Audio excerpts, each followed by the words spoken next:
अस्सलामुअलैकुम जी फ्रेंड्स। आज का जो हमारा टॉपिक है वो है वेक्टर फ्लक्स। और ये हमारा ईएमटी का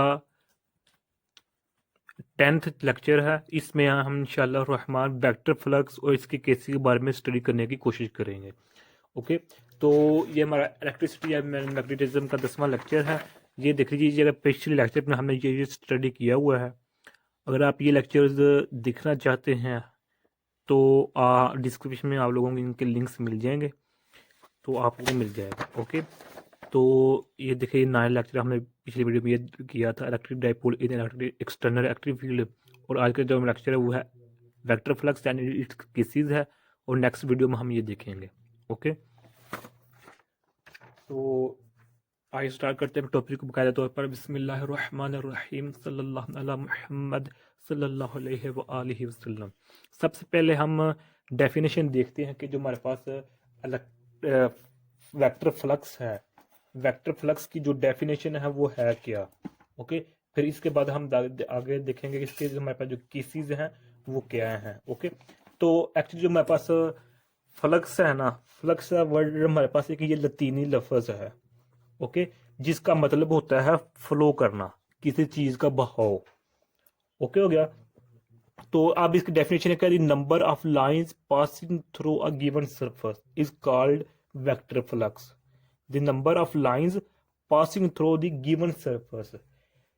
तो इसका जो अगर हम फार्मूला पहले देखते हैं, उसके बाद फिर इसको समझने की कोशिश की थी कि इसका जो फार्मूला है वो इस तरह है कि हमारे पास जो v और हमारे पास ये a, ओके, इसके दरमियान डॉट है, वेक्टर फ्लक्स। ओके, सब सपोज करें हमारे पास एक ये पेज है, ये हमारे पास एक पेज है, इसको हम मजीद इस्तेमाल कर लेते हैं। तो हम चाहते हैं कि इस इतने से एरिया से हम वेक्टर फ्लक्स मालूम करना चाहते हैं, इतने एरिया का। ओके, इतने एरिया का हम वेक्टर फ्लक्स मालूम करना चाह रहे हैं। और एक बात ध्यान से याद, हमेशा के लिए याद रख लीजिएगा कि इस सरफेस के लिए हम वेक्टर फ्लक्स मालूम करना चाह रहे हैं। तो इस सरफेस का जो वेक्टर एरिया होगा वो इस प्लेन के परपेंडिकुलर होगा। अगर आप लोगों को इस पॉइंट की समझ आ गई है तो मैं समझता हूं कि टॉपिक की समझ आ चुकी है। ओके, ये सरफेस है, इतना एरिया है हमारे पास, इस एरिया का हम क्या निकालना चाह रहे हैं, वेक्टर फ्लक्स। तो इतने एरिया का जो वेक्टर एरिया होगा, इतने जो सरफेस का जो वेक्टर एरिया होगा वो इसी सरफेस के परपेंडिकुलर होगा। ओके, तो मिसाल के तौर पर ये देखें, हमारे पास जो ये है, ये हमारे पास क्या है, सरफेस है एक, जबकि इसी सरफेस का जो वेक्टर एरिया है वो इसके अपवर्ड अपवर्ड डायरेक्शन में है। ओके, तो इसलिए मैं कह रहा हूं इस सरफेस का जो वेक्टर एरिया है इसी सरफेस के प्लेन के परपेंडिकुलर है, ये प्लेन है, जबकि वेक्टर एरिया अपवर्ड है। ओके हो गया, या डाउनवर्ड होता है, हमेशा परपेंडिकुलर होता है। अब देखेंगे जो हमारे पास नंबर ऑफ लाइंस हैं, जब हम वेक्टर फील्ड्स की लाइंस इस सरफेस में से गुजारे, हम ऐसे गुजारे, ऐसे गुजारे हैं, ऐसे गुजारे, वो हम अलग आगे केसेस देखते हैं। ओके, तो जब number of vector field lines इस सरफेस में से गुजरती हैं, तो सरफेस में से गुजरने के बाद अगर हम प्रोडक्ट लें वेक्टर फील्ड लाइंस का और एरिया का कि कितने कितने सरफेस में से कहाँ कहाँ से गुजरी है, तो अगर उनका प्रोडक्ट लें तो डॉट प्रोडक्ट लें तो हमारे पास वेक्टर फ्लक्स आ जाता है। ओके हो गया, तो ये हमारे पास फार्मूला भी आ गया है। अगर हम इसकी मैग्नीट्यूड की फॉर्म लिखना चाहें तो इस तरह लिख सकते हैं,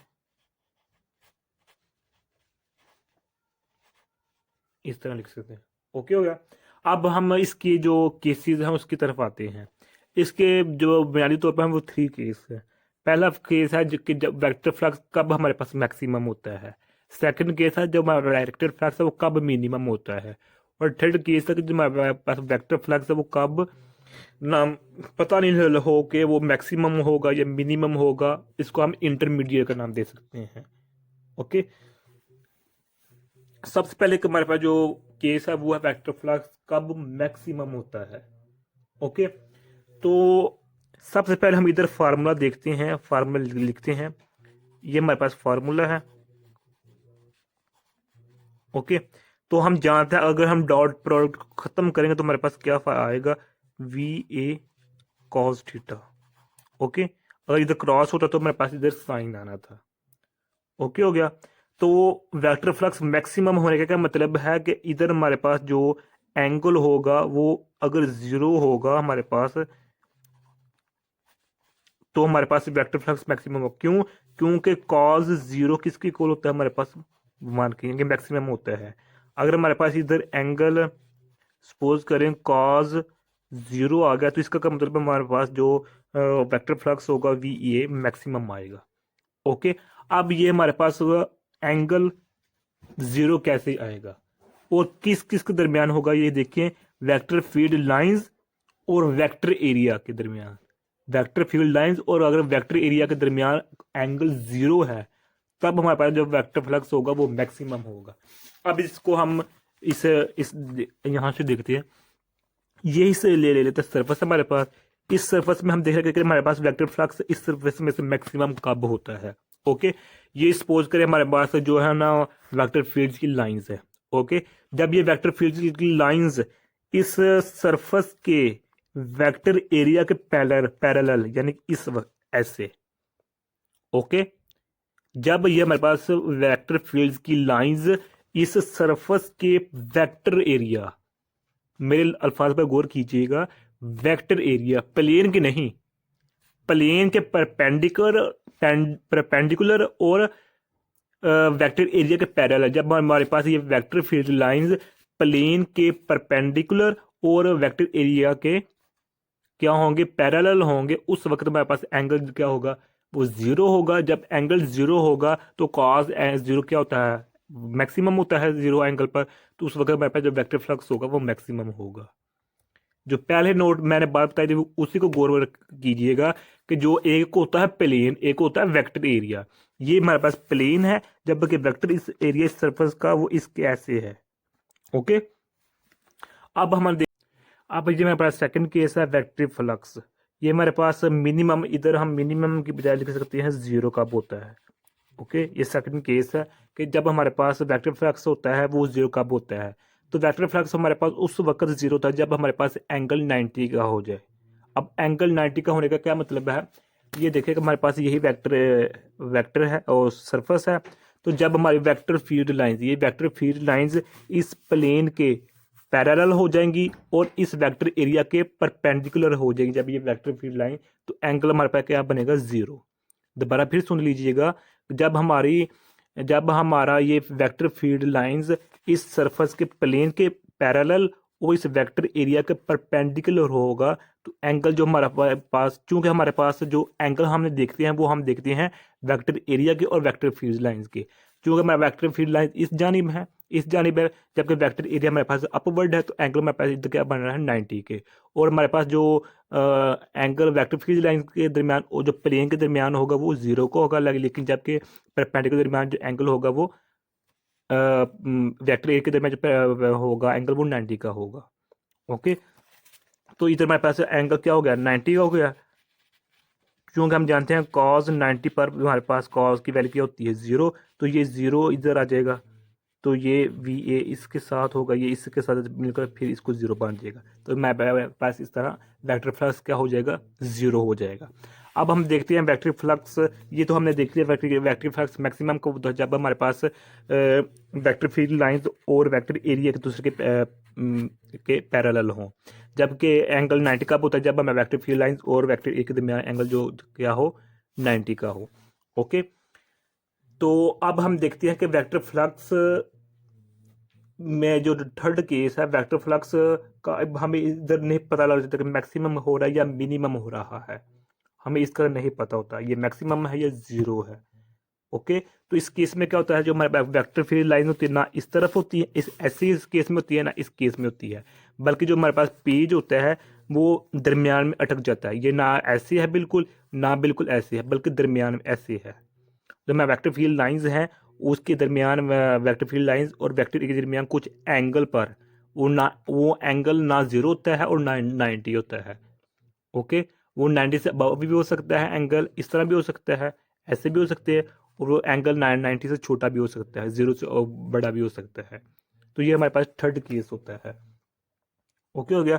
अगर हम वेक्टर इस फर्स्ट केस की डायग्राम बनाना चाहें तो ये देखिए हमारे पास एक क्या है, ये हमारे पास एक सरफेस है, तो ये हमारे पास वेक्टर फील्ड लाइंस, वो हमारे पास वेक्टर फील्ड लाइंस गुजर रही हैं। ओके, चूंकि हमारे पास ये सरफेस है, इसका वेक्टर एरिया भी इस तरफ है, तो एंगल हमारे पास इधर क्या होगा, 0 होगा।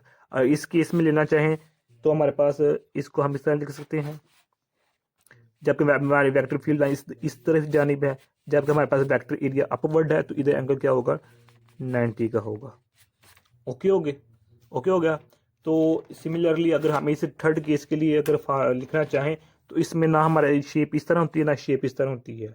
ओके, बल्कि वो कुछ इस तरह से होती है। तो जब हम वेक्टर फील्ड लाइन गुजरती हैं तो वो 90 से अबव भी बना एंगल हो सकता है और 90 से कम भी हो सकता है। तो इस केस में हम ये एग्जैक्ट नहीं कह सकते इधर हमारे पास जो फ्लक्स होगा वो मैक्सिमम हो रहा है या मिनिमम हो रहा है। ओके, तो ये आज हमारा इतना सा टॉपिक था। अगर हम इसके यूनिट की बात करें कि जो हमारे पास वेक्टर फ्लक्स का ऐसा यूनिट होता है वो क्या होता है, वो होता है हमारे पास metre cube over second. Okay, ये हमारे पास के है। क्यों क्यों क्योंकि हमारे पास जो ये क्या है, हमारे पास एरिया का यूनिट क्या होता है, मीटर स्क्वायर होता है। ये वेलोसिटी है, इस मीटर पर स्क्वायर होता है। इसको अगर हम प्रोडक्ट लेंगे तो हमारे पास ये आ जाता है। ओके हो गया। तो ये आज का हमारा इतना सा टॉपिक था। उम्मीद है आप लोगों को इस वीडियो की समझ आ गई होगी। अगर फिर भी कुछ क्वेश्चन पूछना चाहते हैं तो कमेंट की सूरत में पूछ सकते हैं। और अगर एक और पॉइंट इसमें नोट कर लीजिएगा कि जो हमारे पास वेक्टर फ्लक्स होता है ये वेक्टर क्वांटिटी नहीं होता। ये देखिए मैंने जानबूझ कर ये लिखा था। ओके, ये देखिए ये हमारे पास वेक्टर, ये सिंपल स्केलर क्वांटिटी है। अब मजे की बात है कि जो हमारे पास ये है वेक्टर फील्ड लाइंस और वेक्टर एरिया, ये दोनों हमारे पास वेक्टर क्वांटिटी हैं, लेकिन इन दोनों का जो प्रोडक्ट यानी कि जो हमारे पास वेक्टर फ्लक्स होगा वो स्केलर क्वांटिटी होगी। ओके, तो ये इतना टॉपिक है। आप लोगों को उम्मीद है इस वीडियो की समझ आ गई होगी। अगर फिर भी कुछ क्वेश्चन पूछना चाहते हैं तो कमेंट की सूरत में पूछ सकते हैं। और अगर आपने अभी तक हमारे चैनल पाक MN अकेडमी सब्सक्राइब नहीं किया तो सब्सक्राइब कर दे, लाइक शेयर कर दे। जज़ाकल्लाहु खैरा, अपनी दुआ में याद रखिएगा। अस्सलामु अलैकुम व रहमतुल्लाहि व बरकातुहू।